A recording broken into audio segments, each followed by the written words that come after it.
Beautician म्हणून मला एक महत्त्वाची गोष्ट तुमच्याशी शेअर करायची आहे. ती म्हणजे मेकअप बेस, त्याचे चार्जेस, तुमचे ते कस्टमर आणि ते कस्टमर येताना घेऊन काय येतात? अपेक्षा घेऊन येतात की त्यांना 3D मेकअप पाहिजे, HD मेकअप पाहिजे आणि त्यांचं बजेट किती असतं? 200 ते 300, फार तर फार 500. 500 तर कोणी देतच नाही. बट सायडर म्हणून त्यांना 400 ते 500 रुपयात HD टाईप मेकअप पाहिजे असतो. प्लस त्यात हेअरस्टाईल पण पाहिजे असते आणि प्लस त्यात साडी ड्रेपिंग पण. ते पण प्रॉडक्ट्स असतात महाग, चांगल्या क्वालिटीचे असतात, म्हणून त्याचं ब्रँडेड असल्या कारणाने ते महाग असणं साहजिकच आहे. मग आपल्याला परवडतं का? नाही परवडलं तरीही आपल्याला ते करून देणंच आहे, कारण आपल्याला कस्टमर पाहिजे ना. आपल्याला जर कस्टमर तो आलाच नाही तर मग नेक्स्ट कस्टमर कसा वाढणार?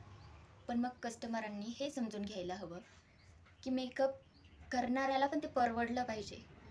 नाही परवडलं तर ते कशाच्या जीवावर नेक्स्ट लेवलला जाणार आहेत किंवा मग कशाच्या जीवावर उंच उठणार आहेत, कारण त्यांना जर त्यांचा मोबदला मिळालाच नाही तर मग ते कसे दुसरे मेकअप प्रॉडक्ट आणतील, दुसरे मेकअप प्रॉडक्ट आणून कसा काही तुमचा पण मेकअप करतील, बाकीच्यांचा पण मेकअप करतील.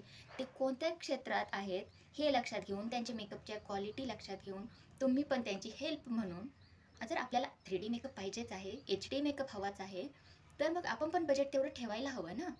आपलं जर बजेट तेवढं नसेल तर सरळ सरळ सांगून द्यायचं, तुम्हाला जमेल तसं बेसिक मेकअप करा, आमचं बजेट आहे 200 रुपये, 300 रुपये, फार तर फार 500 घेऊन जातात 3D मेकअपवाले.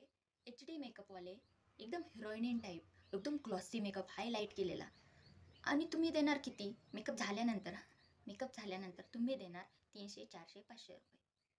हेअरस्टाईल वगैरे सगळं घेऊन जातात 3D मेकअपवाले. HD मेकअपवाले एकदम हिरोईन टाईप, एकदम ग्लॉसी मेकअप हायलाईट केलेला, आणि तुम्ही देणार किती? मेकअप झाल्यानंतर तुम्ही देणार 300, 400, 500 रुपये. हेअरस्टाईल वगैरे